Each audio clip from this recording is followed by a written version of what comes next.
आ गए सब।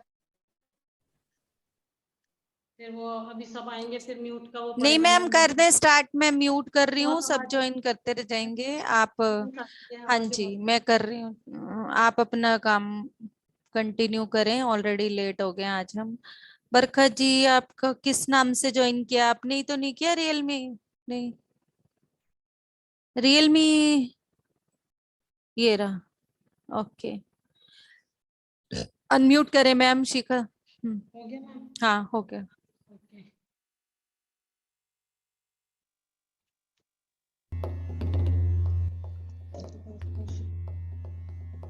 नमस्कार दोस्तों, आज शाम के सत्र में आप सभी का बहुत बहुत स्वागत है दोस्तों। मैं शिखा सैनी, बाबा पिरामिड हिसार की ओर से आप सभी का वेलकम करती हूँ। तो दोस्तों, आज का हमारा मेडिटेशन का टॉपिक है साइलेंस। जैसा कि आप सभी जानते हैं कि कल हमारे ग्रुप के लिए मौन रहने का मैसेज आया है।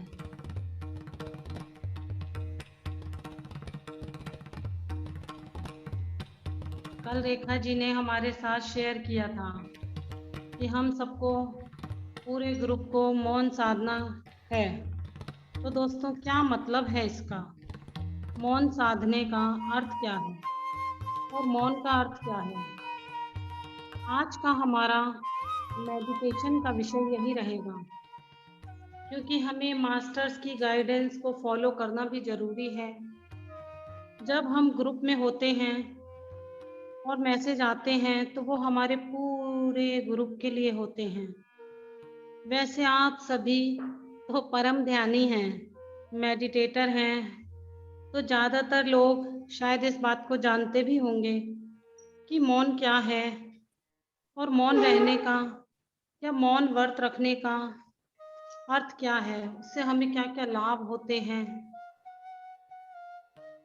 पुराने समय में हमारे ऋषि मुनि मौन रखते थे और अपने परिवार में भी आपने कभी ना कभी जरूर सुना होगा कि फला किसी गुरु ने या किसी व्यक्ति ने आज मौन व्रत रखा है, या आपके दादा दादी, माता पिता, नाना नानी, या किसी और ने, आपके मौसी, ताई, चाचा, किसी रिश्तेदार या दोस्त ने इस प्रकार का व्रत का निर्णय लिया है या नियम लिया है। वो इतने समय के लिए मौन में रहेंगे या इतने दिनों तक उन्होंने मौन का संकल्प लिया है और उसे सफलता से पूरा भी किया है। तो दोस्तों, क्या है यह मौन? आइए जानते हैं, क्योंकि कुछ लोगों के लिए तो यह नया विषय भी हो सकता है, तो इससे उनके संशय भी दूर हो जाएंगे और इसके बारे में जो जानते हैं वो अपनी लाइफ में जिन्होंने इसे किया है उनके लिए यह दोहराए जाने से वो भी इसको करने के लिए प्रेरित हो जाएंगे, जो कि आज का हमारा उद्देश्य भी है। तो मास्टर्स, बहुत सारे लोग मौन रखते हैं, हफ्ते में एक बार, 15 दिन में एक बार, महीने में एक बार, पूर्णिमा या अमावस्या पर ऐसा उनका मौन होता है। उस दिन वो कुछ भी नहीं बोलते। अगर बोलने की कुछ ज़रूरत भी पड़े तो वो कागज़ पर लिख कर दे देंगे, पर बोलेंगे नहीं, क्योंकि उन्होंने संकल्प लिया है। और दोस्तों, उन्हें मौन का असली मीनिंग शायद पता ही नहीं होता कि मौन असलियत में होता क्या है। देखिए, मौन का मतलब ये बिल्कुल भी नहीं है कि आप कुछ भी ना बोलें, क्योंकि होता क्या है कि हम दिन भर, जिस दिन हमारा मौन है उस दिन तो आप कुछ भी नहीं बोलते, पूरा दिन चुपचाप रहते हैं। लेकिन दूसरे दिन वही फालतू की बड़बड़ जो है वो आपकी शुरू हो जाती है। इसके बाद जो कसर आपकी रह गई है उसको वो पूरी कर लेते हैं, वो कसर आप अगले दिन निकाल देते हैं। तो इसका आपके जीवन में कोई भी परिणाम नहीं होता। मौन का असली अर्थ यह होता है कि जीवन में जहाँ बोलने की जरूरत हो वहीं बोले, और जहाँ जरूरत ना हो वहाँ ना बोले। आपको बोलने से अगर कुछ मीनिंग निकलता है, बहुत कुछ जरूरत है, बहुत ही जरूरी है, तभी बोलना, उसे भी मौन ही कहा जाता है।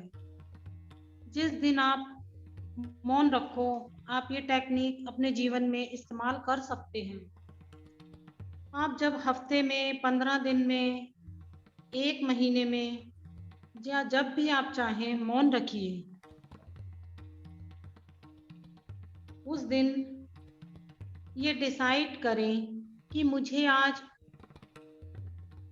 उतना ही बोलना है जितना कुछ मीनिंग होगा, जिसका और जिसका कुछ इम्पोर्टेंस होगा, जहाँ मेरे बोलने की कोई वैल्यू होगी।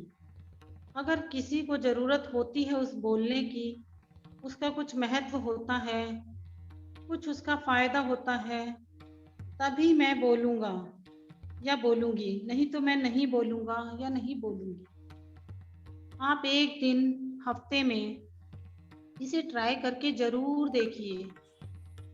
देखिए इससे क्या होता है। क्या होगा कि व्यर्थ की बड़बड़ जो है वो आप नहीं करेंगे, और फिर इसे धीरे धीरे इन चीज़ों को अपनी लाइफ में इम्प्लीमेंटेशन करते जाइए, और फिर देखिए आप अपने जीवन में जो भी कुछ व्यर्थ बोलते हैं, जो भी फालतू की बड़बड़ है, वो आपके जीवन से निकल जाएगी, और फिर आपका फोकस उन्हीं चीज़ों पर होगा जिसे आप इम्पोर्टेंस देते हो। आप सभी तभी बोलोगे जब आपके बोलने की कुछ वैल्यू हो, इम्पोर्टेंस हो। यही मौन का असली अर्थ होता है। जितनी ज़रूरत हो, जितनी वैल्यू हो, उतना ही बोलना, उसे ही मास्टर्स मौन कहा जाता है। ये बात आप समझ लीजिए। वास्तव में मौन क्या है दोस्तों? यानी मौन मौन यानी कि होता है अंदर से चुप रहना, अंदर से चुप होना। ये मौन का यह अर्थ बिल्कुल भी नहीं होता कि आप मुंह से चुप हो जाएं, जबान से शांत हैं, आप कुछ भी नहीं बोल रहे हैं। यह मौन नहीं होता। मतलब मौन का सीधा साधा मतलब होता है आपके दिमाग में कम से कम विचार चलना, बिल्कुल कम से कम, या जीरो थॉट हो जाना। आपके मन की स्थिति मौन होती है तब उसे हम बोलते हैं मौन होना। मुंह का चुप होना, शब्दों का ज्यादा ना बोलना, ये मौन नहीं होता।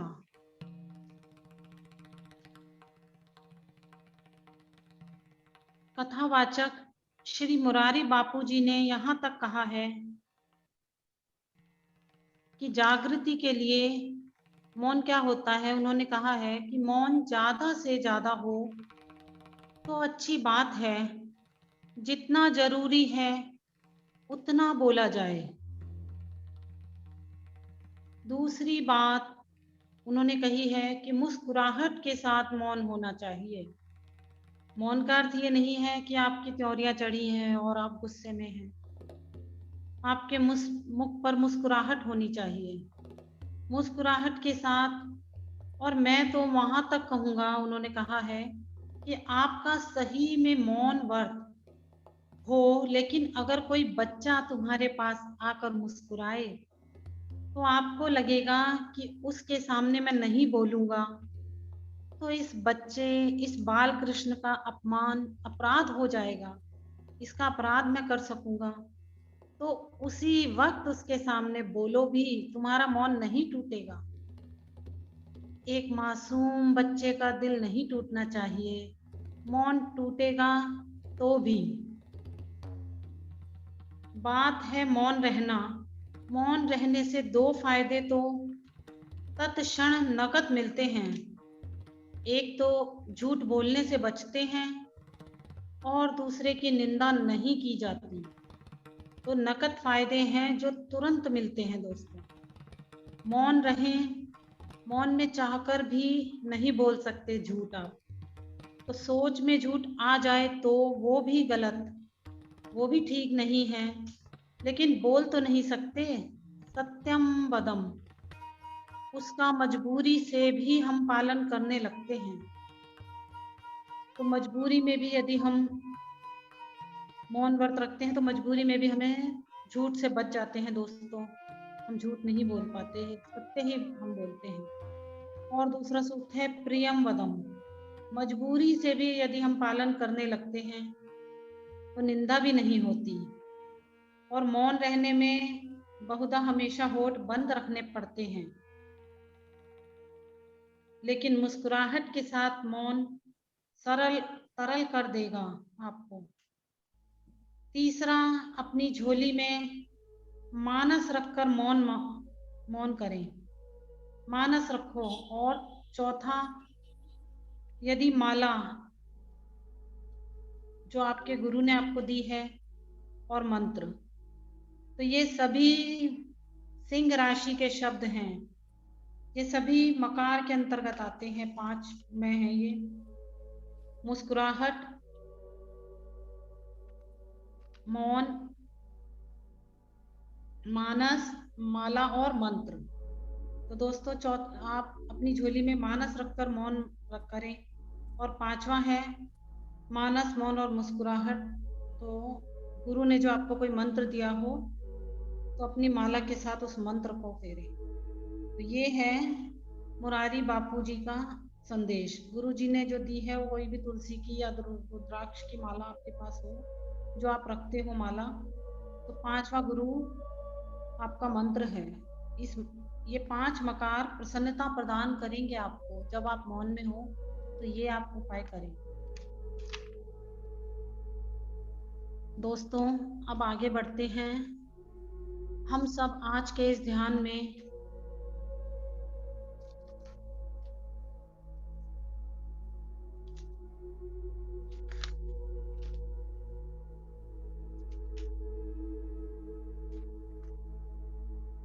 संकल्प लेंगे, ज्यादा से ज्यादा मौन में रहने का प्रयास करेंगे।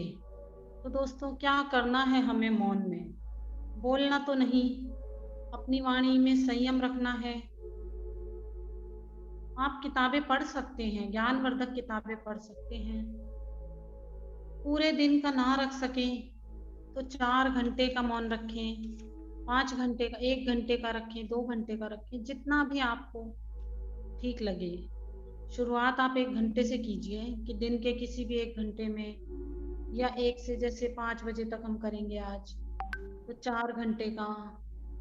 तो मौन भले ही हम अपना अलग से करें, कभी भी किसी दिन भी 1 घंटा, 2 घंटा, 4 घंटा, या जितना भी जिसको लगता है वो कर सकता है।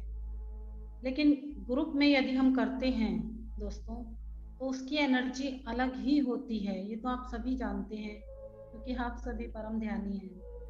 पूरे दिन का यदि ना कर सकें तो 1 से 5, 4 घंटे का भी हम कर सकते हैं। शुरू में ऐसा तो ना लगे आपको कि आप स्टैचू बनकर बैठ जाएं। आपको अपनी वाणी से मौन में रहना है। विचारों से जितना कम हो सके मौन में रहें। उसी के लिए तो खाली मौन में आपको मौन ही नहीं रखना है दोस्तों, मोबाइल फास्टिंग भी करनी है, फूड फास्टिंग भी करनी है। हम कुछ खाएंगे भी नहीं इस दौरान, कोई फोन को भी नहीं चलाना है। पानी आप पी सकते हैं, कोई किताब पढ़ सकते हैं, कोई स्पिरिचुअल बुक पढ़िए। तो मोबाइल में भी अगर आप चाहें तो कोई स्पिरिचुअल बुक पढ़ सकते हैं। लेकिन जब आप मोबाइल चलाएंगे तो व्हाट्सएप देखेंगे तो आपके मन में विचार आ ही जाएंगे दोस्तों, और मन इधर उधर भटक जाएगा। तो इसलिए अगर मोबाइल को भी अवॉइड करें तो सबसे अच्छा है। जो हम कानों से सुन रहे हैं, जो हम देख रहे हैं आंखों से, फास्टिंग हमें उसकी भी करनी है। तो हमारे मोबाइल की, हमारे फूड की, हमारी वाणी की, इन सभी की हमें फास्टिंग करनी है। अगर हम ध्यानी हैं, मेडिटेशन कर रहे हैं, तो हम जो ध्यान करके एनर्जी इकट्ठा करते हैं, तो बोलने से सारी एनर्जी हमारी ड्रेन हो जाती है। तो दोस्तों, मौन से वो एनर्जी हमारे अंदर ही रहती है। ये मौन के फायदे हैं दोस्तों, इसके बेनिफिट्स हैं। इससे हमारी एकाग्रता बढ़ती है। हमें अपने जो हमारे 9 द्वार हैं उनको बंद करना है, और जब हम अपने ये 9 द्वार बंद करेंगे, तब हमारा दशम द्वार जो है वो खुलेगा। तो दोस्तों, क्या है हमारा दशम द्वार? जैसे कछुआ है, वो अपने आप को अपनी खोल में बंद करके अपने अंदर समा लेता है, अपने आप को अपने भीतर समेट लेता है। तो हमें कछुए की तरह, जैसे कछुआ सहम जाता है और अपने को अपने भीतर समा लेता है, अपने सारे द्वार बंद कर देता है, अपने भीतर ही समा लेता है खुद को। तो हमें भी यही करना है दोस्तों। उस कछुए से हमें सीखना है, और हमें अपने ये 9 द्वार, क्या है दोस्तों ये 9 द्वार? तो ये बाहरीकरण के हैं। हमारे 2 आँख, 2 नाक, नाक के छिद्र, 2 कान, हमारा मुख, जीवा, और हमारे मलमूत्र के द्वार। ये कुल मिलके दोस्तों ये 9 द्वार हो जाते हैं। ये हमारी बाहरी गति से जोड़ रहे हैं हमें। तो ये सब कुछ आँखों से हम कुछ अच्छा देख रहे हैं, नाक से सूंघ रहे हैं, कानों से कुछ सुन रहे हैं। तो सब कुछ अच्छा जो हम देख सुन रहे हैं, ये सब कुछ बाहरी चीज़ों को जब हम इन पर हमारा ध्यान रहता है, तो उनका भी हम आहार कर रहे हैं दोस्तों। इन बाहरी चीज़ों को ले रहे हैं, ग्रहण कर रहे हैं। तो हमें इन सबको बंद करना है। जब हम ध्यान में बैठते हैं, जब हम मौन में बैठते हैं, तब हमें इन सब को बंद करना है। उसी प्रकार जैसे कछुआ अपने आप को अपने खोल में समेट लेता है, सब नवद्वार को जब हम बंद करते हैं, जैसे आपने देखे क्या है ये 9 द्वार? बाहर इंद्रियां हैं हमारी, नाक, कान, आंखें, जिह्वा, त्वचा, और बाहरी ये इंद्रियों के अलावा हमारी कर्म इंद्रियां, जिसमें हमारे हाथ, पैर, मुंह से जो हम वाणी बोलते हैं, हमारी जननेंद्रियां, हमारे मल मूत्र गुदा द्वार जो सब हैं, इन सब को हमें शांत करना है, पूरी तरह शांत। मन, बुद्धि, अहंकार और चित्त, इन सब को शांत करना है। सभी को शांत करें दोस्तों। अपना ध्यान आती हुई सांसों और जाती हुई सांसों धीरे धीरे महसूस करें, ये सभी शांत हो रहे हैं।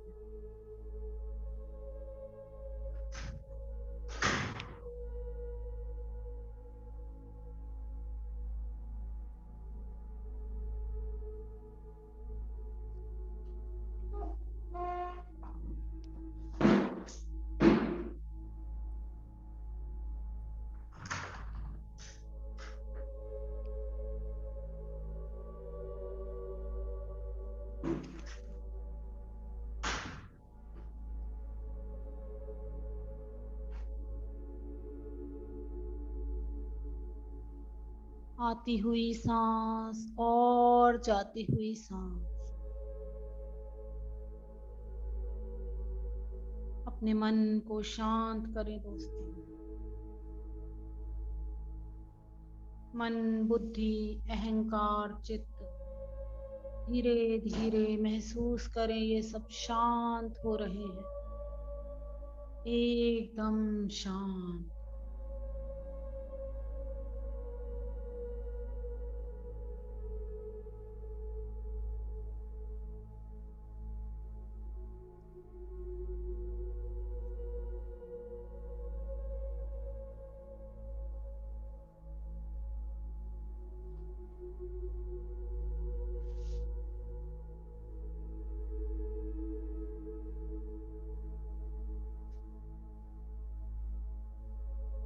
महसूस करें दोस्तों, फील करें।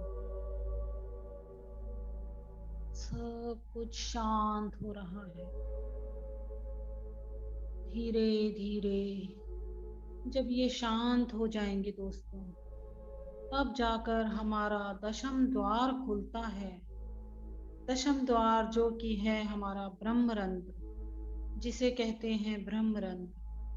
जब ब्रह्मरंध्र से कॉस्मिक एनर्जी हमारे अंदर प्रवेश करती है और हमारे भीतर समाहित होती है हमारी सांसों द्वारा, तब हमें अपने ध्यान में लेकर जाती है और धीरे धीरे ध्यान में हमें वह उच्चतम स्तर से जोड़ती है। ये 10वें द्वार से हमें कनेक्ट होना है दोस्तों। आहार प्रत्याहार जो हमने जाना कि आहार जैसे फिजिकल फूड जो हम ले रहे हैं, लेकिन कॉस्मिक फूड भी होता है दोस्तों एक, जो ध्यान से हमें मिलता है। ध्यान में हमें भरपूर कॉस्मिक एनर्जी मिलती है, वही हमारा कॉस्मिक फूड है दोस्तों। खुद ब खुद वो हमें ऊर्जा से भर देता है, इतना अधिक हमें ऊर्जा से भर देता है कि हमें भूख नहीं लगती, नींद नहीं आती या नींद कम हो जाती है। तो इस तरह ये कॉस्मिक एनर्जी जब हम ध्यान में या मौन में रहते हैं और कम खाते हैं, तब जाकर ये कॉस्मिक एनर्जी हमारे अंदर भरती है, हमारे भीतर प्रवेश करती है दोस्तों। तो अपने इन 9 द्वारों को बंद करें तो दशम द्वार खुद ब खुद खुलने लगेगा, खुद खुलेगा और हम अच्छी तरह से अपने मौन में रह पाएंगे, साइलेंस में रह पाएंगे दोस्तों।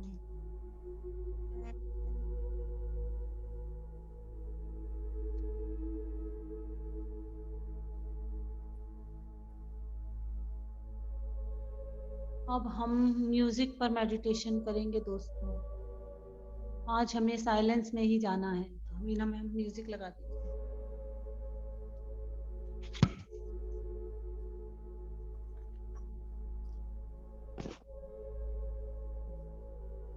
तो यहीं पर मैं अपनी वाणी को विराम देती हूँ दोस्तों।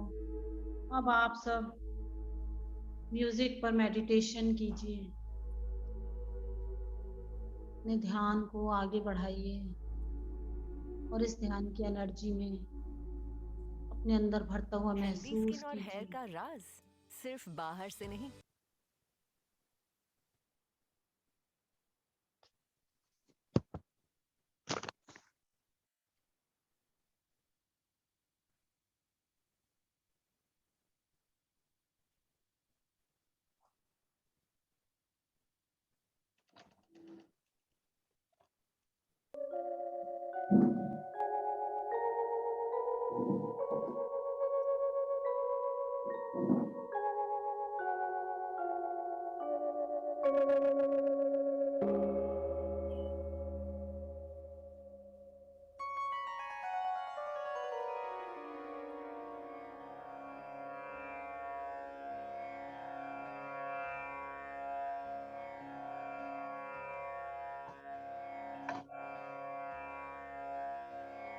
बुद्धं शरणं गच्छामि, धम्मं शरणं गच्छामि, संघं शरणं गच्छामि,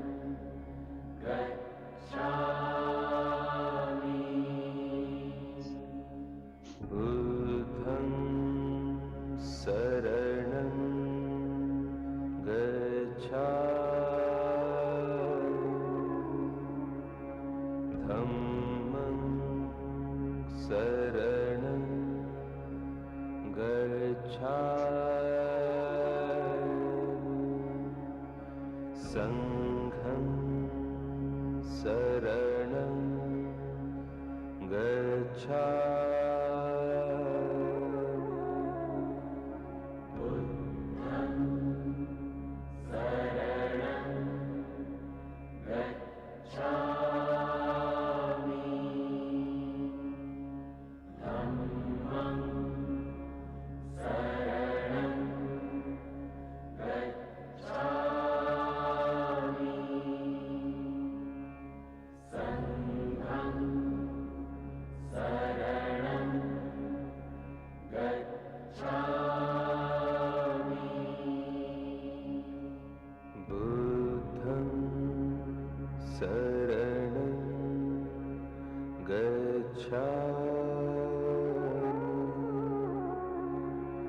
धम्मं शरणं गच्छामि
संघं शरणं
संघं शरणं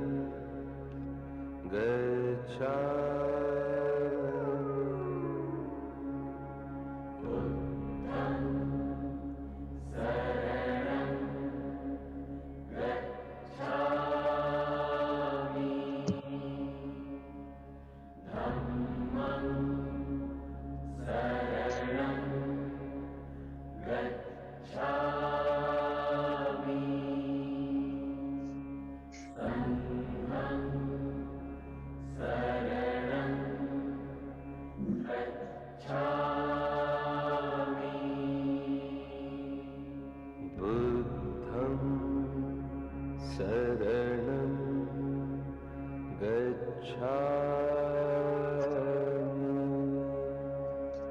धम्मं शरणं गच्छामि संघं शरणं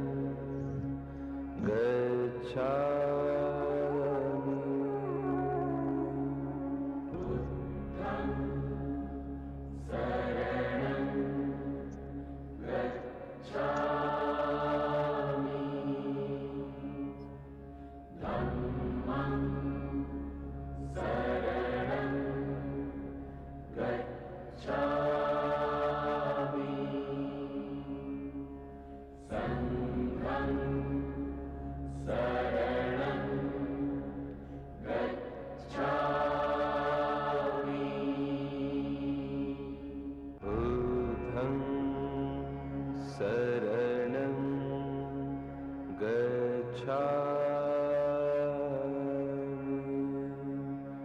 धम्मं शरणं गच्छामि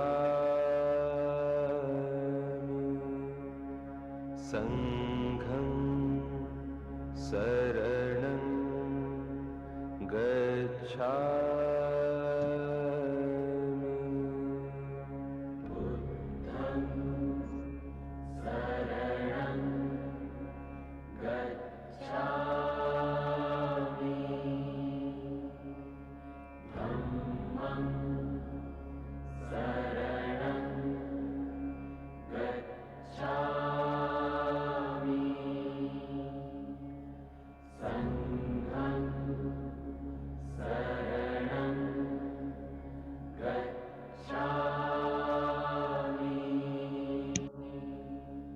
बुद्धं शरणं गच्छामि धम्मं शरणं गच्छामि संघं शरणं गच्छामि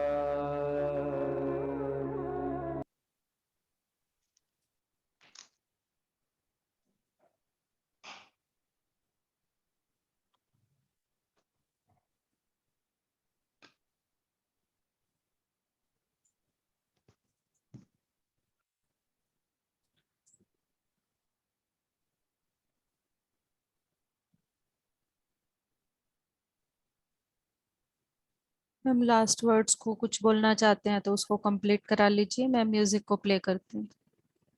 ओके मैम।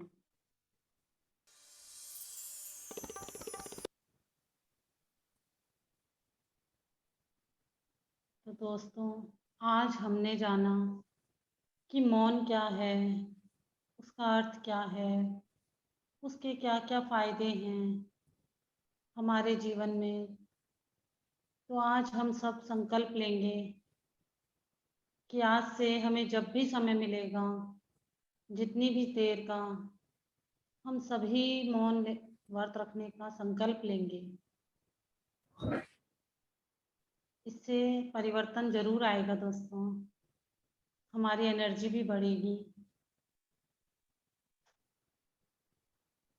आज के इस ध्यान के लिए इस ध्यान में मेरा साथ देने के लिए, मेरा अपना कीमती समय देने के लिए, मुझे ध्यान से सुनने के लिए आप सभी ध्यानियों का बहुत बहुत धन्यवाद दोस्तों। Thank you so much all of you. Thank you Beena ma'am, मुझे ये अपॉर्चुनिटी देने के लिए।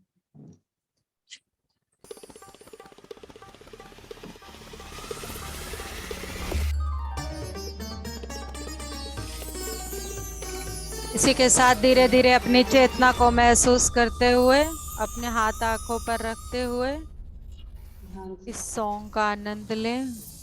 जिंदगी की सारी मुश्किलें वहीं खत्म हो जाती हैं जब हम परमात्मा पर अपनी डोर छोड़ देते हैं। इसी एहसास के साथ we present you our vibrant artist Vidhi with this melodious song. ईश्वर अपने साथ है, डरने की क्या बात है।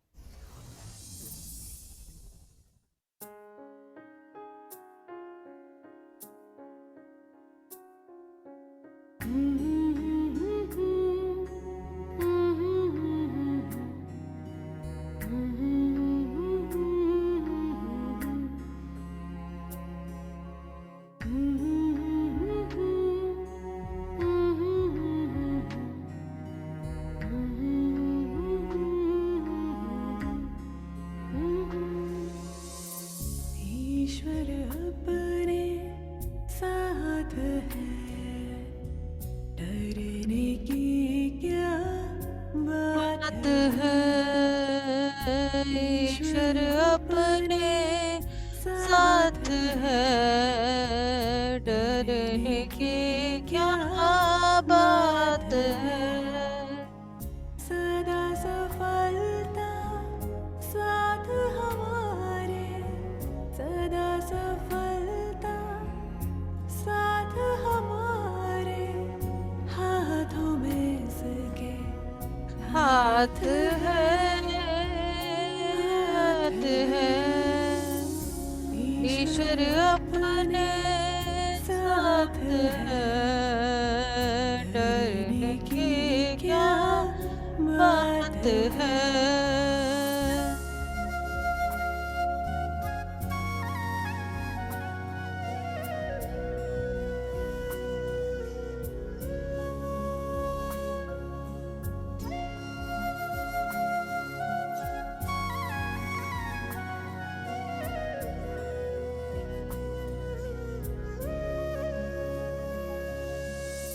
समय से पहले भाग्य से ज्यादा बोलो किसने पाया है। समय से पहले भाग्य से ज्यादा बोलो किसने पाया है। तेरा था जो तुझे मिला है, कोई तो छीन न पाया है। तेरा था जो तुझे मिला है, कोई तो छीन न पाया है। जीवन प्रभु सौगात है, फिर काहे फिक्रात है। जीवन प्रभु सौगात है, फिर काहे फिक्रात है। सदा सफलता साथ हमारे, सदा सफलता साथ हमारे।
यस फ्रेंड्स, इसी तरह पूरी तरह से। Thank you ma'am. मैं अनम्यूट तो कर देती हूँ एक बार, बट अभी कोई अनम्यूट मत करना खुद को। अपना वाक क्षेत्र का अगला विषय लेकर ही हम आगे बढ़ेंगे। और आज का जो विषय है सबसे इम्पोर्टेंट है, और आई रिक्वेस्ट यू कि अगर आप शुरू से पूरा सुन रहे हैं तो इसको अच्छे से सुने। वाक क्षेत्र आज का हमारा जो विषय है, जो हमारा पहला विषय था भावना क्षेत्र, चेष्टा क्षेत्र, आज हम बात करने वाले हैं वाक क्षेत्र के बारे में। अब उसके बारे में पितामह क्या बता रहे हैं। सबसे पहले जो एक समरी का पॉइंट जो बताया है पितामह ने, हमारे वाक जो शब्द होते हैं बुद्धि युक्त होने चाहिए, बुद्धि रहित वचन नहीं होने चाहिए, सशास्त्रीय वचन होने चाहिए, साइंटिफिक टेम्पर युक्त वचन होने चाहिए, अशास्त्रीय पूर्ण वचन नहीं होने चाहिए।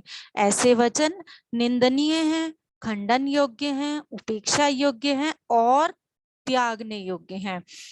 तो जो आज का टॉपिक है पितामह का सीधा सीधा कहने का ये अर्थ है कि हमें इस पर सबसे ज्यादा काम करना है। अब आप जैसे जैसे सुनेंगे क्यों और कैसे, तो आपको पता चलेगा। विद उदाहरण पितामह ने एक एक चीज बताई है इसमें हमें। पहला वाक क्षेत्र भावना क्षेत्र है, दूसरा चेष्टा क्षेत्र है, तीसरा वाक क्षेत्र है। वाक क्षेत्र जैसे कि मैंने भावना क्षेत्र में बताया था, वहां आपसे कोई नहीं पूछेगा तुमने यह क्यों सोचा, कि अगर मृत्यु भी हो जाए तब तुम्हें जाकर वहां डिवाइन भी नहीं पूछेगी कि तुमने उस समय पर ये चीज क्यों सोची। अब यहाँ देखें, वाक क्षेत्र में गलतियां भी हैं, भूल भी हैं, सही भी है, गलत भी है, और उसे ठीक करने की स्थिति भी है और ठीक से ना करने की स्थिति भी है। यही समर्थता है, यही असमर्थता है, यही स्पष्टता है, यही अस्पष्टता भी है, शास्त्रीयता है और अशास्त्रीयता भी है, संदर्भोचित है और संदर्भ अनुचित भी है। अतः जिंदगी सुधारनी है तो केवल वाक क्षेत्र, वाक जगत, वाक प्रपंच को सुधारें। सीधा सीधे शब्द हैं ये। पहले वाले में हमें कुछ नहीं करना है, दूसरे वाले में भी हम कुछ नहीं कर सकते, मात्र तीसरे प्रपंच में हम बहुत कुछ कर सकते हैं, इसलिए करना ही है। वाक जगत को ही सुधारना है, यही मुख्य उपदेश है। मानव को अक्सर जहां सुधारने की आवश्यकता नहीं होती वहां तो सुधारने का प्रयत्न करता है, जहां सुधार नहीं सकते वहां भी सुधारने का प्रयत्न करता है। ये दोनों ही अज्ञान की चेष्टाएं हैं, ज्ञान की चेष्टाएं नहीं। असली ज्ञानमय चेष्टा यानी जो है वो वाक क्षेत्र है, जिसमें हमें पूर्ण रूप से सुधार लाना चाहिए। भगवत गीता में प्रारंभ में अर्जुन ने अपने समस्त विषाद को व्यक्त किया। विषाद कहाँ से उत्पन्न हुआ? शब्दों द्वारा। अर्थात ये अज्ञान के वचन है कि ये मेरे पिता हैं, ये मेरे गुरु हैं, वह मेरा भाई है, उन्हें मैं कैसे मारूं। वास्तव में तुम्हारे पिता कौन है, तुम्हारा भाई कौन है, तुम्हारे दादा कौन है, तुम्हारे गुरु कौन है। भज गोविंदन नामक ग्रंथ में शंकराचार्य जी ने कहा है, कस्तम कोहम कुत आयात कामे जननी कोमे तात। तुम्हारी माता कौन है, तुम्हारे पिता कौन है, यह सब सपना है वत्स। उन्होंने समझाया है। अर्जुन के जो विषाद व्यक्त करने के श्री कृष्ण ने कहा, जैसे ही अर्जुन ने ये शब्द कहे वहीं पर श्री कृष्ण उसे सही करने के लिए आए और किया। रुको हे अर्जुन, तुम अपने वचनों को सुधारो, तुम्हारी वाणी सत्य से बहुत दूर है। सत्यवाक क्या है ये मैं तुम्हें बताऊंगा, कहकर ही श्री कृष्ण ने गीतामृत प्रदान किया। अर्जुन का विषाद योग उनके वाक क्षेत्र से आया। जब वो तड़प रहे थे, जिस चीज से पीड़ित हो रहे थे, श्री कृष्ण का भगवत गीता भी उनके वाक क्षेत्र से आया। तो ये सब हमारा जो अवेयरनेस है वही वाक क्षेत्र के हिसाब से है। श्री कृष्ण अर्जुन के वाक क्षेत्र को सुधारने के लिए तत्पर थे, परंतु उनकी चेष्टाओं को सुधारने के लिए नहीं। वो क्या सोच रहे हैं उसको नहीं सुधार सकते थे, उन्होंने क्या शब्द बोले उसको वो सुधारने का प्रयत्न करते हैं अपनी भगवत गीता के द्वारा। इसके बारे में भी आगे बहुत डीप में बताया है। चेष्टा क्षेत्र में भी श्री कृष्ण ने अर्जुन से कहा है कि यथेच्छसी तथा कुरु। भगवत गीता समाप्त हो गई, जो कुछ कहना था उन्होंने कह दिया। अपने वाक क्षेत्र से जिन महान वाक शब्दों को उन्हें बाहर निकालना था वे सब बाहर ले आए। उसके बाद उन्होंने कहा, इस शब्दों को ध्यान से सुनना प्लीज, तुम्हारी इच्छा अनुसार तुम करो। उन्होंने अपने मुख से पूरी गीता बोल दी। उसके बाद उन्होंने क्या कहा, तुम्हारी इच्छा अनुसार तुम करो। उन्होंने यह नहीं कहा कि मेरी इच्छा अनुसार तुम करो। तुम्हारे सर्वधर्म में जैसा सूझता है, तुम्हारे स्वगुण जैसे प्रेरित करते हैं वैसा ही करो, वैसे ही उन्नत बनो। इसी पर गौतम बुद्ध ने कहा है, अपो दीपो भव, अपना दीप खुद जलाओ। यथेच्छसी तथा कुरु। कुरु का अर्थ है कर्म, चेष्टा। अपनी इच्छा अनुसार करो। घर छोड़कर जाने के बाद सोच विचार करोगे कि तुम्हारी इच्छा थी या नहीं थी। हाथ में गांडीव लेकर सभी का संहार करना चाहते हो तो सबको मार डालो, भाग जाना चाहते हो तो भाग जाओ। तुम्हारी जो इच्छा हो वही करो।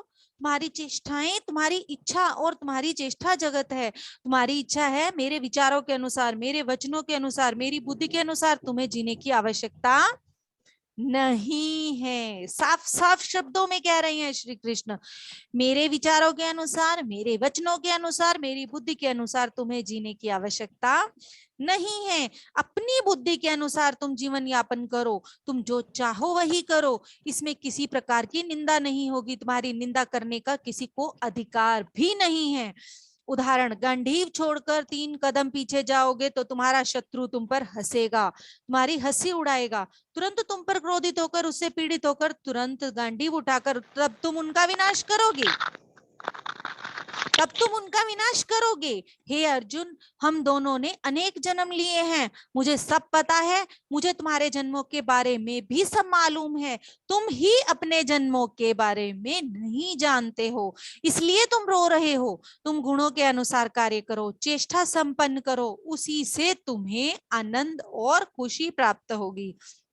इस कुरुक्षेत्र में, कार्य क्षेत्र में अपनी इच्छा अनुसार करो। मार डालना चाहते हो मार डालो, मान भंग करना चाहते हो मान भंग करो। उसके बाद पुलिस आएगी, अपनी इच्छा अनुसार कार्य करेगी। तुम्हें जो करना है तुम करो, पुलिस को जो करना होगा वो करेगी। भावनाओं में सर्व स्वतंत्र है सभी। वाक अर्थात शब्दों में हम सर्व स्वतंत्र हो सकते हैं। हमारे वाक सत्य वाक होने चाहिए, वे बुद्धि द्वारा सुधारे हुए होने चाहिए, बुद्धि युक्त होने चाहिए, बुद्धि रहित वचन नहीं होने चाहिए, शास्त्रीय वचन होने चाहिए, साइंटिफिक टेम्पर युक्त वचन होने चाहिए, अशास्त्रीय पूर्ण वचन नहीं होने चाहिए। ऐसे वचन निंदनीय है, खंडन योग्य है, उपेक्षा योग्य है और त्यागने योग्य है। श्री कृष्ण अर्जुन से कहते हैं, जिस बात के लिए रोना नहीं चाहिए उसी बात को लेकर रोते रहते हो। मुझसे बड़ी बड़ी बातें कह रहे हो, मुझसे बड़ी बड़ी बातें करने की तुम्हारी योग्यता है। तुम कोई महान व्यक्ति हो, अपने स्तर पर के अनुसार बात करो, अपने स्तर के बाहर की बातें मत करो। तुम्हें जन्म और मरण के बारे में कुछ नहीं मालूम, तुम अच्छाई और बुराई के बारे में नहीं जानते, तुम्हें कुछ मालूम भी नहीं। तुम कुछ भी जाने समझने बिना बातें कर रहे हो। जानते नहीं तो मौन रहो, जिसके ऊपर आज हमारा टॉपिक था। जानते हो तो ही बात करो, तुमने जो बातें की हैं वो गलत हैं। कहते हुए श्री कृष्ण ने विवरण दिया, विश्लेषण दिया, सुधारा। वाक का सुधार भी हुआ किंतु चेष्टाओं को नहीं सुधारा। यदि हम निर्भीक रहे, निडर रहे, हम सबको भी स्वर्ग प्राप्त हो सकता है। कंस को क्या, कृष्ण को क्या, किसी को कोई कमी नहीं होगी, क्योंकि कहीं नरक है ही नहीं। सभी को स्वर्ग मिल सकता है। दुख यदि कहीं है तो इसी लोक में है, इसी संसार में है।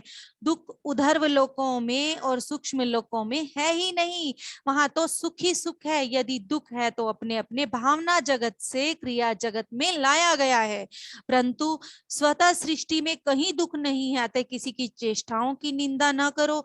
दूसरे लोग स्वयं के अनुसार कार्य करेंगे, हम लोग हमारे अनुसार कार्य करेंगे, इसमें किसी प्रकार का कोई फैसला नहीं है।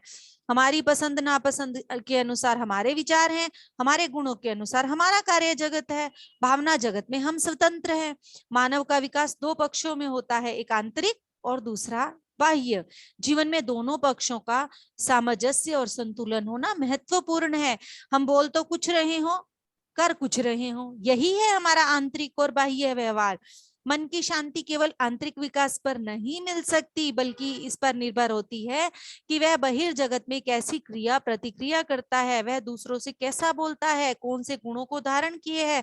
मधुर वाणी उन्हीं में से एक गुण है जो व्यक्ति के आंतरिक स्थिति का पता बताती है। परिवार, पड़ोस, समाज व्यक्ति के आंतरिक विकास को परखने की कसौटी होते हैं। ये जो हमारे आसपास जितने भी हैं, ये सब लैब के इंस्ट्रूमेंट्स हैं। हमारे परिवार के बंदे, पड़ोसी, सामाजिक व्यक्ति, उसकी आंतरिक अवस्था व्यवहार और वाणी में परिलक्षित हो जाती है। वाणी का माधुर्य हमें दूसरों से मधुर संबंध स्थापित करने में मदद करता है। मानव मन एक उपजाऊ खेत की तरह है जहां निरंतर बीज बोए जाते हैं। बीज किस चीज के? सिद्धांतों के, विचारों के, धारणाओं के। मानव मन रूपी मिट्टी में विचार रूपी बीजों से ही शब्द का पौधा बाहर आता है। आम की गुठली बोने पर आम ही हाथ में आएगा। करेले का बीज बोओगे तो कड़वा करेला ही आएगा। तुम विचार का एक बीज बो देते हो, फिर खुद ब खुद वो विकसित होना शुरू हो जाता है। हमारे जीवन के अर्थात चिंतन के असंख्य आयाम होते हैं। अक्सर मानव डर के बीजों के लिए ज्यादा उपजाऊ होता है। यूं जो हर आदमी का मन उपजाऊ है, पर केवल उन्हीं प्रकार के बीजों के लिए जिनके लिए वह तैयार है, जिसे वो इंपॉर्टेंस दे रहा होता है।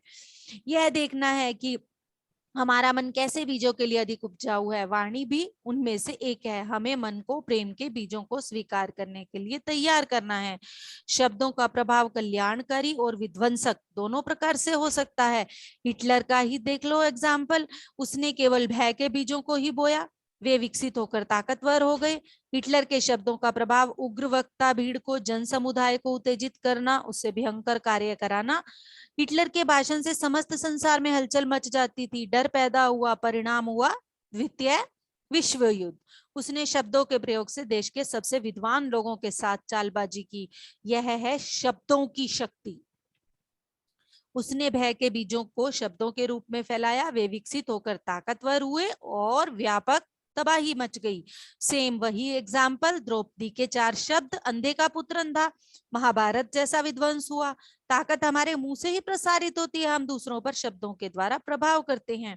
अब शब्दों की चमत्कारिक शक्ति को देखते हुए हमें समझ लेना चाहिए, ताकत तो हमारे मुंह से ही निकल रही है।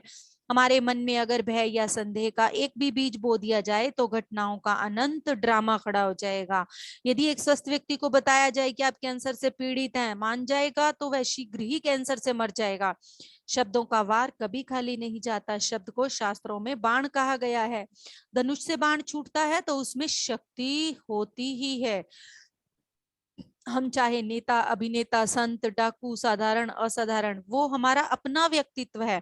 पर दूसरों के साथ हमारा बोलचाल का, व्यवहार का संबंध, वाणी का संतुलन, वाणी का माधुर्य, कठोरपन ही हमारा नाता जोड़ता है और हमारा दूसरों के ऊपर अपना प्रभाव दिखाता है। हमारे बोलने में जादू है। ये इंसानों को प्राप्त सशक्त उपहार हैं। शब्द एक जादू है, पर लोग इसके काले जादू की तरह इस्तेमाल करते हैं और बिना सोचे समझे इसका प्रयोग एक दूसरे पर करते हैं। हर व्यक्ति एक जादूगर है और हम अपने शब्दों से या तो किसी पर जादू कर सकते हैं या किसी को जादू से बचा भी सकते हैं। हम लगातार अपनी बातों से जादू करते रहते हैं। एक स्त्री बहुत समझदार थी, दिल की बहुत अच्छी। उसकी एक बेटी थी जिसे वह बहुत प्यार करती थी, उस पर जान छिड़कती थी। एक दिन वह काम से जब शाम को लौटी तो बहुत थकी हुई थी, कई तरह की भावनात्मक तनावों से भरी हुई थी, सिर दर्द से परेशान थी, शांति चाहती थी। पर बेटी खुशी में उछल रही थी, गाना गा रही थी। बेटी नहीं जानती थी कि माँ को क्या अनुभव हो रहा है। वह तो अपनी दुनिया में, अपने सपनों में खोई थी, बहुत खुश थी, इसलिए जोर जोर से नाच रही थी, गा रही थी और अपनी खुशी को व्यक्त कर रही थी। उसके गाने की आवाज इतनी ऊंची थी कि माँ के दर्द से बेहाल सिर को चोट पहुंच रही थी। एक पल ऐसा आया कि वह अपना संतुलन खो बैठी और गुस्से से उसने अपने प्यारी सी सुंदर सी बेटी को देखा और कहा, बस चुप हो जाओ, कितनी बेसुरी आवाज है तुम्हारी, बस अब गाना बंद करो। सच तो यह है कि माँ के पास अब शोर सुनने की शक्ति नहीं बची थी। ऐसा नहीं कि लड़की की आवाज बेसुरी थी, पर बेटी ने तो माँ की बात को पूरी तरह से स्वीकार कर लिया और उसी वक्त मन में एक समझौता कर डाला। इसके बाद उसने कभी गाना नहीं गाया, क्योंकि उसने मान लिया कि उसकी आवाज ही बुरी है। माली ने अपने ही बगीचे को जला डाला। हमारे माता पिता भाई बहन बिना सोचे समझे अपनी राय दे देते हैं, हम उन पर विश्वास भी कर लेते हैं, डर कर जीते भी रहते हैं, क्योंकि हमें यह बताया जाता है कि हम खेलों में अच्छे नहीं हैं, हमें तैरना नहीं आता, हम लिखने में पीछे हैं। अनजाने में बच्चे की तुलना करना सिखा देते हैं बच्चे को। क्या तुलना आवश्यक है? कभी जीव जंतुओं ने तुलना की, कभी वनस्पति ने तुलना की? ये मानव तो क्यों तुलना करता है? जो है जैसा है उसी को स्वीकार करना सीख। बच्चों पे प्रोत्साहन भरे शब्दों का प्रयोग करके जादू तो देखो। लड़के रोते नहीं, लड़कियां पेड़ पर नहीं चढ़ती, ऐसे तुलनात्मक शब्दों को सुनकर भावनाओं को छिपाने वाले पुरुष और शारीरिक मेहनत से डरने वाली महिलाएं जन्म लेती हैं। माता पिता अपने संस्कार, अपने विश्वास और आस्था बच्चों पर डालते हैं। उनकी अनेक भावनाएं शब्दों के रूप में बच्चों को प्रभावित करती हैं। बच्चे अपना आत्मविश्वास खो देते हैं और अपने बारे में एक विश्वास बना लेते हैं और अपना जीवन उसी के अनुरूप जीने लगते हैं। दूसरे के सकारात्मक और नकारात्मक शब्दों ने अपना कार्य किया और व्यक्ति विशेष को दुख पहुंचा। दुख का कारण अज्ञान। तुम अपने मन भावना के खिलाफ काम करते हो, उस पर विश्वास करते हो, वही दुखी करता है। आप स्वयं को ठुकराकर निर्णय दूसरे के अनुरूप सही या गलत में करते हो, स्वयं के खिलाफ होते हो। आप स्वयं को अपनी वर्तमान स्थिति के अनुसार नहीं जांचते हो, वरन दूसरों के अनुरूप जांचने लगते हो। कभी कभी दूसरों के गलत दृष्टिकोण या शब्दों के प्रयोग से नहीं, बल्कि सामान्य ज्ञान प्रयोग में ना लाने के कारण भी ऐसा होता है। पाप कब शुरू होता है? जब हम खुद को नकार देते हैं, और आत्म अस्वीकृति ही सबसे बड़ा पाप है। तो आज के लिए इतना ही करेंगे। इसमें बताया है कि वाक कितनी बड़ी ताकत रखता है, शब्द कितनी बड़ी ताकत रखते हैं। कल हम वाक शुद्धि के ऊपर बात करेंगे कि वाक शुद्धि का अगला जो विषय है वो क्या है। ठीक, yes, thank you so much सभी का।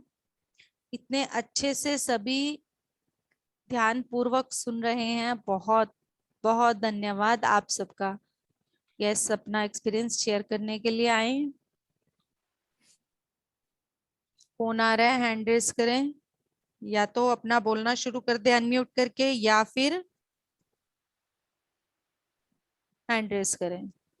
शुभ संध्या शुभ संध्या। मैडम। अच्छा था, और जो मेनली आपने पढ़ा वाक क्षेत्र का, यहाँ तो मौन पे था, पर कोशिश तो करेंगे कुछ ना कुछ की मौन रहे।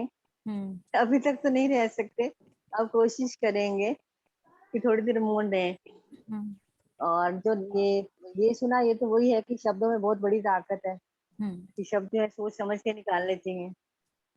बहुत अच्छा था मैडम। और ये थोड़ा ना इसमें इंटरेस्ट और बढ़ने लग गया। अब ध्यान में तो था ही था, लेकिन इसमें थोड़ा और अच्छे से समझ आ जाती है चीजें ना। कल का जो टॉपिक है इससे भी इंटरेस्टिंग है, वाक शुद्धि। ठीक है, ठीक है जी। कल का जो टॉपिक है वो इससे भी ज्यादा इंटरेस्टिंग है। Yes, thank you. हाँ जी, राम राम जी, राम राम। सीखा ma'am. Thank you Alka ji. बहुत अच्छा ध्यान लगा जी, ऊर्जा भी बहुत मुझे समझ में एक अक्षर। Thank you Sudesh ji. हाँ जी। आप जब एक्सपीरियंस शेयर करते हो ना, ईयरफोन निकाल दिया करो, फिर आराम से क्या करो। हाँ, आराम से क्या करो, उससे आवाज, हाँ, आवाज क्लियर आती है। हाँ जी, हाँ जी, थैंक यू सुदेश जी। हाँ जी, ठीक है, राम राम राम जी, राम राम। हाँ जी, कौन आ रहा है? और प्लीज। हाँ जी, करना ध्यान। आज आप शेयर करोगे, आज काफी गहरे गए राइट।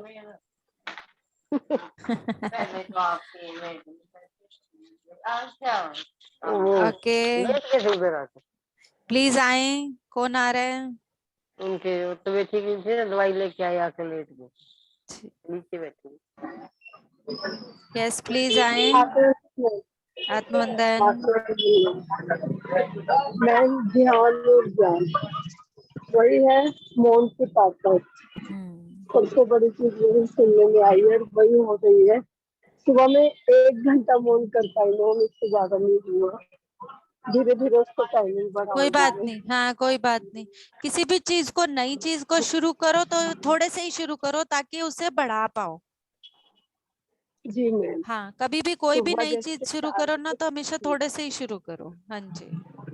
यस मैम, सुबह मीन्स मैंने वही सोचा थोड़ा थोड़ा करके बढ़ाऊंगी तो ये बढ़ जाएगा ऑटोमेटिकली। जैसे योगा करते हैं उसमें भी बात करने की चाल करेंगे, बात कर देंगे, उनको बता देंगे भाई मैं मौन का कर रही हूँ, इसलिए मैं बात नहीं कर पाऊंगी। हाँ बिल्कुल। बोल के कह रहे हैं ना सारा हाँ मन। जी, हाँ जी। बिल्कुल सही। और ज्ञान, ज्ञान तो भरपूर हमें बहुत कुछ सीखने को मिल रहा है इस ज्ञान से। Thank you, thank you ma'am. आज मैंने ना दोपहर में जो मेडिटेशन कर रही थी ना, उस टाइम पे मैंने अपने आप को लाल वस्त्रों में पूरी तरह से सजा हुआ देखा। वाह। अच्छा और और कुछ रेखा जी? वो आज मौन में चली गई है। नहीं नहीं नहीं, कोई आ गया है या फिर उनकी वहाँ नेटवर्क इशू हुआ है, वो बोल रही थी आज लग रहा है मुझे कल आत्मवंदन में। मैम। हाँ जी, आत्मवंदन सर। मैम शिखा जी ने मौन के ऊपर बहुत ही अच्छा टॉपिक दिया, बहुत ही अच्छा लगा। और आपने भी जो वाणी की उस पे जो महत्व दिया वो बहुत बढ़िया था, क्योंकि हमने जैसे कि देखा था महाभारत में भी जब द्रौपदी ने बोला था कि अंधे का पुत्र अंधा, तो मैम उसके ऊपर बहुत ही बड़ा युद्ध हुआ था। तो मौन के अंदर तो शक्ति तो बहुत है ही है। जैसे कि गांधी जी ने भी मौन के ऊपर बहुत ही अच्छा बोला था कि भी मौन, मौन के ऊपर वो खुद भी रखते थे और दूसरों को मौन रहने के लिए बोला जाता था। तो इसके जिंदगी में बहुत ज्यादा फायदे हैं अगर गांधी हम अपनी जिंदगी में जी। इसको अप्लाई करते हैं तो। हाँ जी जी सर, हाँ, गांधी जी की सफलता के दो ही कारण थे, पता है आप सबको? जी जी उनकी सफलता के दो ही कारण थे, वो आज इतने प्रमुख हैं। मौन, अहिंसा। जी जी। तो मौन मैं और मौन, अहिंसा के बल पर ही वो आज इतने प्रिय हुए हैं। जी जी जी हाँ, वो बहुत बहुत बड़े बड़े फैसले उसी के मौन के ऊपर भी ले सके, तो वो संसार में इतने वर्ल्ड में जो पॉपुलर हुए हैं, जो तो इससे बहुत बड़े बड़े युद्ध भी टाले जा सकते हैं और संसार में मौन से शांति की स्थापना भी की जा सकती है। और बहुत बहुत ही इसका महत्व है जी। Thank you so much ma'am, और ये शिखा जी मौन का और घरों आपका। में होने वाले छोटे मोटे कलेशों को तो यूं ही खत्म कर सकता है। जी जी जी जी, ये तो हर रोज के होने वाले जो होते हैं ना, हाँ। आस पड़ोस में होते हैं, घर में होते हैं जी, तो उससे ये भी जो, बचाव हो सकता है। जी जी हाँ, ये छोटे मोटे खत्म होने लगते हैं तो माइंड ऑटोमेटिक शांत होने लगता है और रिश्तों में भी सुधार आता है। जब एक चुप हो जाए तो रिश्तों में अपने आप ही हो जाता है, जी हाँ, ये सुधार आ जाता डाइवर्ट डाइवर्ट हो जाता है मैं है। हाँ। दिमाग इसमें शांत रहेगा, वो मौन रहेगा तो उससे उसकी आंतरिक शक्तियां बढ़ेंगी। वो है तो मुश्किल, पर कोशिश जरूर करें सभी। नहीं, ये मुश्किल तो मुश्किल है। होता है जी, मुश्किल तो मैम ये देखो, मुश्किल तो ध्यान से मुश्किल तो शायद कुछ नहीं है। जब हम ध्यान में ही हमारे जो जितने कर्माज के फैक्टर होते हैं, पता नहीं कितने जन्मों के हम ध्यान से अपने कर्मों को भी हटा सकते हैं। तो ये भी कोई ज्यादा मुश्किल नहीं है अगर हम अपनी जिंदगी में आदत डाल लें तो। कल मैं एक वीडियो देख रही थी, उसमें शिव भगवान के उसमें ही बनी हुई है, वो कोई सीरियल का सीन था शायद। वो सीन क्या था कि जैसे कि सब लोगों को चाहिए होता है कि मेरे सर पर कोई हाथ रख दे, मुझे कोई मुंह से बोल दे कि तुम्हें ये प्राप्त हो गया। चमत्कारिक बदलाव चाहते हैं जी सभी अपने जीवन में, मेहनत नहीं करना चाहते किसी भी चीज पर हो जी चाहे। तो शिवजी भगवान से मुझे जी उस क्योंकि वो स्टेटस पे था, देखिए, क्योंकि मैं सभी के स्टेटस नहीं देखती हूँ, बट मुझे जो थोड़ा सा अट्रैक्ट करता है मैं जरूर देखती हूँ।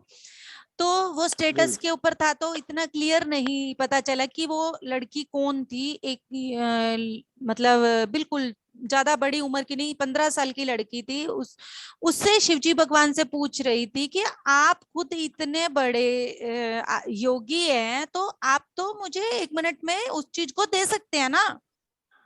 जी जी चमत्कारिक रूप से दे सकते हैं, आप कुछ भी चाहे मुझे दे सकते हैं। उनका क्या जवाब था? जो उनका जवाब था ना वही सुनने लायक है। वो कह रहे थे बिना तपस्या के कभी भी कोई चीज प्राप्त होती है ना, एक तो हमें उसकी वैल्यू नहीं होती, दूसरा वो हमारे पास ज्यादा समय तक नहीं रहती। तो तपस्या तो जरूरी है ही।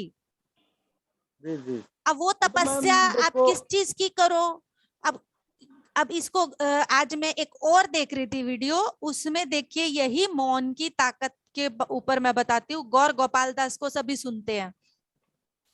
उन्होंने सॉरी अगर किसी को लगे कि मैं ज्यादा बोल रही हूँ, बट अब बात आई है, वो वीडियोस भी आज ही आई हैं मेरे सामने और कनेक्ट भी हो रही हैं, तो मैं उसको कहना जरूर चाहूंगी। गौर गोपाल दास से क्वेश्चन पूछा गया कि आपके जीवन का कोई एक्सपीरियंस बताओ जिसको आप कभी नहीं भूल सकते। एक बार की यहाँ पर भी वही मौन की बात है, देखिएगा कनेक्ट वही होगी जाकर। कि एक बार की बात है, गौर गोपाल दास जी फॉरेन में कहीं पर थे, तो वो बहुत माननीय व्यक्तियों के साथ 8-10 व्यक्तियों के साथ बैठे थे और एक व्यक्ति आया और उन्हें बहुत बुरी तरह से गालियां निकाल के चला गया कि आप ढोंगी हो, पाखंडी हो, आप जो बोलते हो आप वो नहीं हो। बहुत कुछ उन्होंने एक एक शब्द को बताया वहां पे। वो इम्पेशेंटली वहां बैठे रहे और उन्होंने कुछ नहीं जवाब दिया, उसको कुछ जवाब नहीं दिया। पर ऑब्वियस है कितना भी बड़ा संत क्यों ना हो, रात का मतलब लास्ट मीटिंग थी उनकी, उनके साथ रात को सोने के लिए वो गए। एक पल के लिए वो कहने लगे कि मेरे माइंड में वो चीजें घूमी जो उसने बोली, बट मैंने उसको ज्यादा अपने दिमाग पर जोर नहीं डालने दिया और मैं सो गया। अगले दिन सुबह मैं उठा तो वो व्यक्ति मेरे घर, मैं उठा तो वो व्यक्ति मेरे घर था। और फिर से वो व्यक्ति नहीं, उससे पहले उस व्यक्ति ने रात को उनको एक ईमेल लिखी थी और उस ईमेल में भी यही सब बातें लिखी थी। उन्होंने आते ही उस व्यक्ति ने पूछा, क्योंकि उन्होंने कोई रिप्लाई नहीं दिया उसको। अब रिप्लाई नहीं दिया तो उसे लगा कि रिप्लाई क्यों नहीं आया मेरी बात का, वो उकसाने की कोशिश होती है ना हमारे आसपास के लोगों के द्वारा। तो उन्होंने उसको रिप्लाई नहीं दिया। अगले दिन वो सुबह सुबह नींद से उठे, अभी वो उठे ही नहीं थे नींद में। उस दिन वो कहने लगे मैं कभी अपनी जिंदगी में 8 बजे नहीं उठा। उस दिन मैं 8 बजे उठा और मुझे मैसेज मिला कि ऐसे ऐसे वो व्यक्ति बाहर आया हुआ है और वो उससे मिलने के लिए बुला रहा था। तो गए तो उन्होंने कहा कि आपने मेरी ईमेल पढ़ी? उन्होंने कहा हाँ पढ़ी। तो आप क्या सोचते हैं उस बारे में? तो उन्होंने कहा आपको ऐसा लगता है, मैं आपकी इन बातों पर विचार करूंगा, मैं क्या हूं क्या नहीं हूं, आपको ऐसा लगता है, पर जरूरी नहीं मैं आपकी सब चीजों को स्वीकार करूं, पर मैं आपको रिएक्ट करूं ये भी जरूरी नहीं। आपको ऐसा लगता है कोई बात नहीं, आप अपनी जगह हो सकता है ठीक हो। तो वो व्यक्ति वहां से चला गया और वो फॉरेन से इंडिया आ गए। अब 1 साल के बाद फिर वो फॉरेन उसी जगह पर गए और फिर वो व्यक्ति उनसे मिलने के लिए आया और आते ही उस व्यक्ति ने उनसे क्षमा मांगी, क्षमा मांगी। अब वो कहते हैं कि अगर मैं उस दिन रिएक्ट कर देता उस बात पर, चुप नहीं रहता या उसको अपने जीवन में असर लाने देता, मैंने उन चीजों के बारे में विचार ही नहीं किया, क्योंकि मैं जो कर रहा हूँ वो मेरी अपनी सोच है। जैसा कि बताया कि सभी स्वतंत्र हैं, जितने भी संत सन्यासी हैं उन सबको ये चीज पता है कि हम स्वतंत्र हैं। खुद श्री कृष्ण ने भागवत में कह दिया, मैंने तुम्हें बता दिया, तुम मानो या नहीं मानो वो तुमने अपने दिमाग के हिसाब से सोचना है। तुम्हें क्या गलत लगता है, क्या ठीक लगता है, स्वतंत्र हैं। तो गौर गोपाल दास कहते कि ये जो वाक्य है, घटना है, इसे मैं कभी नहीं भूलता। और जो ताकत मिली वो कहां से मिली? वो व्यक्ति झुका, कहां से झुका? मौन से। देखो ये बात ठीक है, क्योंकि कर्माज कई बार, जैसे आपका टॉपिक आया इसमें, बहुत से संतों को मैंने कहते हुए सुना है कि दे तो हम आपको बहुत कुछ सकते हैं, हम अब भी आपको दे दे जो आप चाहते हो ना। मनुष्य धन दौलत चाहता जो भी आप चाहते हो तो हम इसी समय आपको दे सकते हैं, बट उसमें क्या होता है, आपके जो कार्मिक फैक्टर ना, हम तो आपको दे देंगे, जो आपके जो कार्मिक फैक्टर, आपके जो हम कर्म को देख रहे हैं वो हम दे भी देंगे, और आपसे वो कर्म फिर आपसे वो कोई बीमारी बन के, कोई लड़ाई झगड़ा बन के, कुछ भी बन के आपके जीवन में आएंगे, वो वो फिर से इस आपको हमने जो दिया है उसको लेके वापस चले जाएंगे। हो आप सकता है वो इस वैसे के वैसे जन्म में खाली ना आए, वो फिर दोबारा लेना पड़े उनको काटने के लिए जन्म, ये भी खास बात है। जी जी, लेकिन वो फिर आपसे फिर समझ जाएगा, और आप जैसे हो ना वैसे ही आप फिर रह जाओगे। इसलिए मैं आपको है ना कर्मों को काटने का रास्ता दे रहा हूँ, तो आप उस कर्म को काट लीजिए, उसके बाद आपको ऑटोमेटिकली मिलना शुरू हो जाएगा। अगर क्योंकि इसलिए तो जो भी संत होते हैं वो कर्म काटने का रास्ता बताते हैं, वो सीधा डायरेक्ट नहीं देते, और जो डायरेक्ट दे देते हैं तो डायरेक्ट दे देते हैं, तो वो हमारे जीवन में कहीं न कहीं फिर लॉस आता है। बहुत से ऐसे आए मैडम, हमने देखा है जिंदगी में, देखो पर रियली में लोग ऐसे ऐसे इम्पैक्ट वो ज्यादा, अफेक्ट ज्यादा जो पड़ता है ना लोगों पर, वो चमत्कारों का पड़ता है। चमत्कार को नमस्कार। चमत्कार वाले भी आए, चमत्कार वाले भी आए। मैं मैडम देखिए रियलिटी बताता हूँ, मेरी जिंदगी में आए चमत्कार वाले भी, जो कहते हैं कि भी हम आपको ये दे देंगे, हमारे मार्ग पे आपको चलना पड़ेगा, हमारे को गुरु बना लो। कि भाई हाँ जी, हमारे में ऐसी वो नहीं है, हम जिस मार्ग पे चल रहे हैं वो ठीक है, हमें जो मिल रहा है वो हमें सही लग रहा है। नहीं बोला हम आपको ऐसे दे देंगे, हम ऐसे आपको ऐसे दिला देंगे, इतने दिनों में आपको ऐसा कुछ मिल जाएगा। लेकिन मैडम प्रलोभन देने वाले, लेकिन यही होता है कि भाई जो मिलना है तो वो तो हमें इस जन्म में मिलना तो मिलेगा ही, हम जिस मार्ग पे चल रहे हैं ठीक चल रहे हैं हम। ऐसे ऐसे भी बहुत आते हैं, यस आए हैं मैडम और आते ही बहुत हैं। वो वही है ना, ये चीज भी आज के चैप्टर में आई है कि वो उनका लेवल है, स्तर है, वो जी अपने जी स्तर के हिसाब से काम करेंगे। क्योंकि हमारा टॉपिक इसीलिए तो सीरियल वाइज चल रहे हैं कि क्या होता है कि हमारे आसपास के सदस्य, हमारे परिवार के सदस्य है, सभी तरह की सोल मिलकर रहती हैं। अगर सारी ओल्ड सोल रहेंगी तो वो तो घर में सभी ध्यान करेंगे, तो घर में काम कौन करेगा, घर को कौन संभालेगा। तो infant soul, young soul, baby soul सब मिलके घरों में रहती हैं।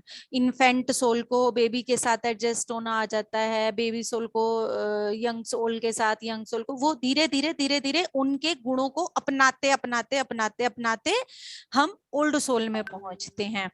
तो वो स्तर है उनका, वो स्तर के हिसाब से बात करेंगे। जब उनका समय आएगा वो ये बातें भी करेंगे जो आज हम कर रहे हैं। यस सर, बिल्कुल। और ऐसा है, देखो मैं तो सभी को गरीब सभी ग्रुप के अंदर जिसने मास्टर से, मैं उनको ये संदेश देना चाहता हूँ कि अपनी ऊर्जा जो है उसको बचा के रखो। देखो बहुत से प्रलोभन देने वाले भी जिंदगी में बहुत आते हैं, आप जिस मार्ग पे चल रहे वो ठीक है, उसी मार्ग को आप चुने रहो, आगे बढ़ो, तरक्की करो। क्योंकि प्रलोभन देने वाले बहुत आएंगे भी, हमारे साथ ना करो, आप हमारे साथ आओ, आप ये करो, आप ये करो, बहुत आते हैं जिंदगी में। यस, और कोई है एक्सपीरियंस? हाँ जी, जो प्रकृति आपको दिखा दी उससे चलते चलो। यस सर, बिल्कुल। और कोई हाँ जी, आत्मवंदन संगीता मैम चले गए आज। हाँ, thank you sir. Thank you Shikha ma'am की, अपने अप्लाई भी किया अपने ऊपर, और क्लास में भी इसके सबको बेनिफिट्स बता दिए मौन के। और आज गांधी जी खुद प्रेजेंस थे इस मेडिटेशन में, क्योंकि मैंने देखा जैसे एक स्टूडियो में न्यूज एंकर है, न्यूज सुना रही है, तो वहाँ गांधी जी की बड़ी सी फोटो लगी हुई थी, तो उनकी चेतना जुड़ी हुई थी। और मुझे मैम बिल्कुल आज भी मेरा ध्यान ना बिल्कुल साइलेंस में ही हुआ है, बिल्कुल कोई विचार नहीं जिससे। और मोरारजी बापू का कहा था तब तक मुझे पता है, उसके बाद मुझे कुछ नहीं पता कि आप क्या बोल रहे हो क्या नहीं बोल रहे। बस 3-4 विजन दिखे, एक तो लाल झिलमिल साड़ी जैसे माता की होती है वो, एक पत्री जी क्लैपिंग कर रहे हैं, और एक गांधी जी दिखे थे। बस इतना ही दिखा था, और कुछ नहीं दिखा। पत्री जी ने क्लैपिंग कर दिया, और क्या चाहिए। पत्री जी ने क्लैपिंग कर दिया, और लाल साड़ी थी झिलमिल जैसे माता की है, मतलब माता नहीं दिखाई थी, लाल साड़ी मेरे को दिखाई दी, और एक गांधी जी का विजन था। और बाकी आंखों में आंसू आ रहे थे, और बिल्कुल साइलेंट का ध्यान था, जैसे कुछ भी मेरे को वो नहीं था कि हाँ, जैसे शून्य वाला ध्यान था। बस ये 3-4 विजन तो आए हैं, बाकी कोई हलचल नहीं, बिल्कुल शांत हो गया। और बाकी तो मुझे पता नहीं शिखा मैम ने क्या बोला है क्या नहीं। मुझे एक ये और देखिए बेनिफिट मिल रहा है कि हमारा यहाँ जो टॉपिक आने वाला है ना, अगर मैं दिन में कोई 10 मिनट का भी अगर इधर उधर टाइम पास भी करती हूँ तो मेरे सामने सिर्फ उसके लेवल की चीज आती है और कुछ भी नहीं आता। अगर टाइम पास के लिए मैंने मोबाइल भी उठाया होगा ना 10 मिनट पूरे दिन में, तो मेरे सामने सिर्फ और सिर्फ हमारे टॉपिक से रिलेटेड चीज आई है। ऑटोमेटिकली वो सब जुड़ रही है मैम, जैसे हाँ, आज एक्चुअली यही मैं देख रही हूँ कि मेरे सामने कुछ और आ ही नहीं रहा, वो डायरेक्ट मैसेजेस आ रहे हैं सिर्फ। कुछ अपने आप कनेक्ट हो गया। मैंने ये सोच के ना आपकी बुक भी सेम ही आ जाओ, जबकि हमारा कुछ डिस्कशन नहीं होता आपस में कि हम कौन सा टॉपिक लाने वाले हो आज। नहीं, तो कुछ भी नहीं पता हाँ, था। मैंने तो 3 दिन पहले शिखा मैम को मैसेज दिया था कि भाई मोहन का मैसेज आ रहा है, बल्कि मैंने ग्रुप में भी नहीं दिया। उन्होंने कहा कि आप ग्रुप में मैम को बता दो। तो उससे पहले इन्होंने कल जैसे चैट पे लिख दिया था कि मेरा मौन व्रत है, और ऐसे मैंने बताया। और इन्होंने देखो इस पे मेडिटेशन भी करा दिया, मुझे तो पता भी नहीं था। वो सब वही है ना कि खुद मौन भी कर लिया इन्होंने 2 दिन का, और आज मेडिटेशन भी मौन पे करा दिया। सब वो कहना हो यूनिवर्सल प्लानिंग है। तो वही होता है ना, पता है क्या होता है मैम, कुछ भी बोलने से पहले खुद पर अप्लाई करना, यही हमारा सबसे बड़ा लक्ष्य होना चाहिए और यही करके दिखाना है। Very good. यस, मुझे रेखा जी को ग्रेटिट्यूड देना है, और मोहन के लिए गांधी जी भी कनेक्ट हो गए आया है, तभी मैंने ये इस पर मैंने किया भी अप्लाई और सक्सेसफुली हो गया ये। मैं यस, और ये आज जो मेडिटेशन हुआ वो इसी वजह से हुआ। इन्होंने ही मुझे ये की वो दी थी, वहीं से इंस्पिरेशन मिली। ये चीजें पता है क्या है मैम, ये इंस्पिरेशन के लिए हमारे सामने चीजें आ रही हैं। जो चीज होनी है वो ऑटोमेटिक आएगी, जो चाह रही हैं मास्टर्स वो हमारे पास मैसेज आ जाएगा। मैम सच बताऊं ना, सुबह तक मेरी ये कंडीशन थी, मैं फोन करके आपको मना कर दूं, मेरी तबीयत इतनी खराब थी, मेरे को फीवर भी, सर में दर्द भी, लेकिन फिर मैं भी यही सोच रही थी आज की मैंने कमिटमेंट की है, तो वो मैं बार बार ऐसे करूंगी।